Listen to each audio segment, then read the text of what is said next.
Good afternoon, everyone. It is a warm day, and I'm not even sad about the clouds rolling in. So, gives me a break from the direct sunlight, which makes it almost unbearable to pick beans. But I had something else on my mind as I was sitting here, and I've not even got halfway through, and I've almost got a bushel of beans. I'm not even a quarter way through. So the Lord has blessed abundantly in the garden, and I'm so thankful for that. But I had another thought, and then this thought has just kept coming back since yesterday. And usually, when that happens, that means that Lord just want me to focus on that a little bit. And then I seen something. I thought, yep, you know what? The time is now. The time is now to make the video about it. And I'm going to share a personal experience with y'all. One that is, it's one of those things that you probably won't even believe it unless you had been through it, unless you were there with me. It was a very scary thing to have to go through. But I also don't want y'all to think bad of my mama, because now my mama wasn't saved. She wasn't living for the Lord then. And Satan just about had his way with my family, with my mama and me and my brother. But the Lord delivered us from that, and I'm thankful for that. But you know what? I'll start out with the story first, and then I'll get to this. I'm going to set this here on my water. Got enough water here so I don't overheat, but I'm going to pick some beans while I tell y'all this story so I can conquer a few things at one time. Ignore my get up, y'all. It's hot. Okay, so I got my big old hat on, and it's my garden apron. That way I get my apron dirty and not my dress. But anyways, so I don't, you have that point in your life when you're just a child, and you go back as far back as your memory will allow you. And what my memory goes back to, I don't even know how old I was, but my mama dated a man named Danny Thomas. Danny Thomas was about as wicked as they get as a man. We lived with him. My mama shacked up with him.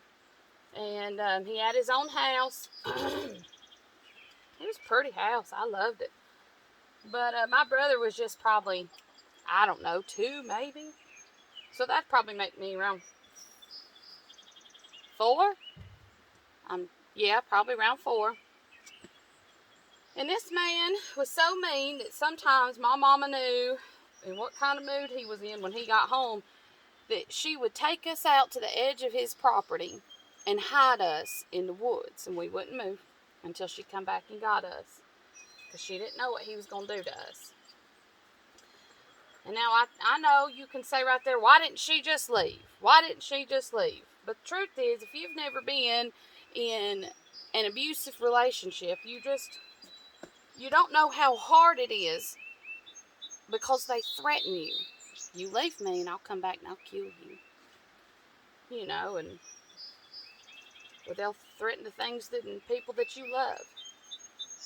Whatever it was, my mama had a reason that she didn't leave at first. And there had been many a time, that man was so evil, you could walk through that house and feel the evilness, the evil presence that was just harboring in that house, and that had took over Danny. And there had been times when I tried to be going to sleep at night, or I was woken up in the middle of the night, and there was a demonic spirit that came to me. Now, it came to me a couple times, but the one I remember the most, I'd never been so scared in all my life. It wasn't a dream, y'all. It's not something I woke up and I woke up from my dream and I thought, oh, so thankful.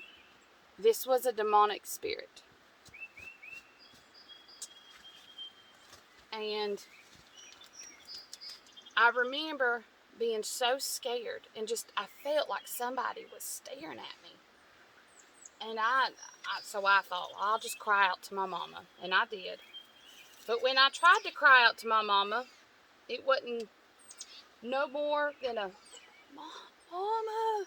I just couldn't get it out. I was physically unable. And about that time, this demonic spirit come up from the side of my bunk bed, and he made fun of me. Mama, Mama. And there was 2 of them. And they were sitting there making fun of me, and I'd never been so terrified in my whole life. And it's as real as I'm standing here today picking these beans, y'all. I'm not making it up. I'm not exaggerating.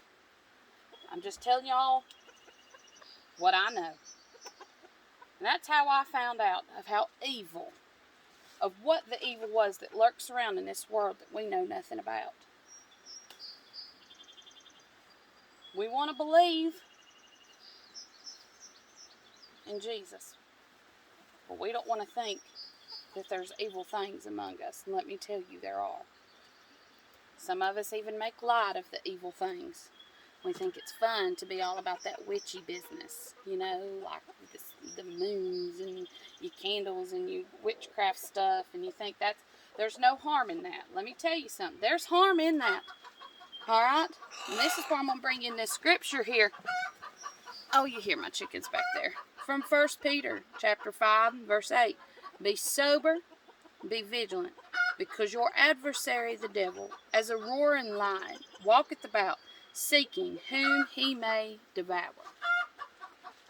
You see, when you let that stuff in your life, it's able to take hold in your life. As a Christian, you should know better not to have any dealings with that mess. And you want to know whatever happened to Danny Thomas? Well, I'll tell you what happened. I read it on the news. Danny Thomas eventually took the life of his stepson who was in high school. He then killed his wife and then turned the gun on himself in that very wretched, sinful, demonic home. I kid you not, you can find it in the South Carolina news. If you need me to and you don't believe me, I'll find you the actual news article. I was devastated when I heard it. Devastated. Because I knew that if it wasn't for the grace of God, that would have been me, my brother, and my mama. We'd have been on the news with that man because Satan had him. And so I'm telling y'all today, y'all think it's funny to dibble in all this stuff that you know very, very little about. It's real. Y'all, hell is real. Satan is real. His demons are real. Just as real as you and me. Just as real as God in heaven. It's real. So I want y'all to be careful to what you give yourself to, because it can attach to you. And as a Christian, you ain't got no business dealing with that anyways. And if you're not a Christian, I want you to be very careful. Very careful. Because you do not have the blood applied to your life. And it would be much easier for Satan to take a hold of you than you realize. Before you know it, you probably won't even realize the shape you're in until on down the road when you get farther than you ever want to go. Ain't that the truth? Well, I just want y'all to know to be careful. Because you really just don't know what you're getting into when you're playing and stuff like that. And you think it's funny, and we joke about it. And truth be told, it's not. It's not funny at all, okay? Give more time of yourself to the Lord. Do the things that are of the Lord. Flee from those things that are not, because it don't do you any good in your spirit if you're just dwelling in things that are not of the Lord. Well, looks like it's going to rain. I'm alright with it. I'm just going to get me more beans in here. I'm going to try to get an entire bushel. And get some canning done. And then we've got revival tonight. Again, down at Poplar. I'm telling you, it's been a blessing. Every night I've got to go. I didn't go Wednesday or Thursday. I went Monday, Tuesday, and last night. I'm going to go again tonight. I've got some things I need you to help me pray about. I love y'all. And I hope you have a wonderful Saturday. And I hope that you all will be in the house of the Lord tomorrow morning.